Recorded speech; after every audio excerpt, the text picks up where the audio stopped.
तो दोस्तों, आज हम जानेंगे महाभारत के 9 महत्वपूर्ण सूत्रों के बारे में, जो आज के जीवन में भी बहुत ही महत्वपूर्ण भूमिका निभाते हैं। तो पहला सूत्र है, यदि आप संतानों की गलत मांग और हट पर समय रहते अंकुश नहीं लगाएंगे तो अंत में आप असहाय हो जाएंगे।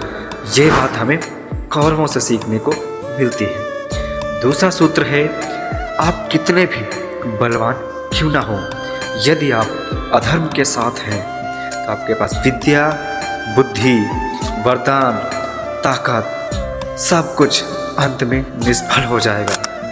ये बात हमें कर्ण से सीखने को मिलती है।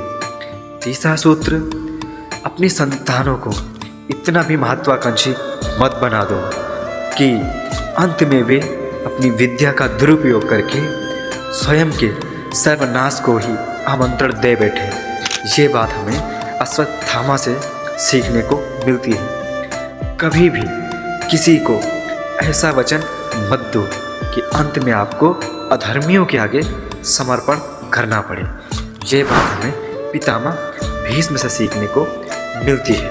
पांचवा सूत्र है, संपत्ति, सत्ता व शक्ति का दुरुपयोग और दुराचारियों का साथ हो तो भी वह अंत में हमें सर्वनाश के ही दर्शन कराता है। ये बात हमें दुर्योधन से सीखनी चाहिए।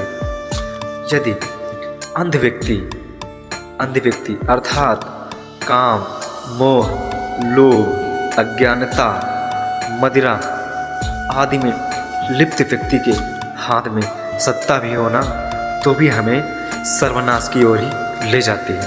ये बात हमें धृतराष्ट्र से सीखनी चाहिए।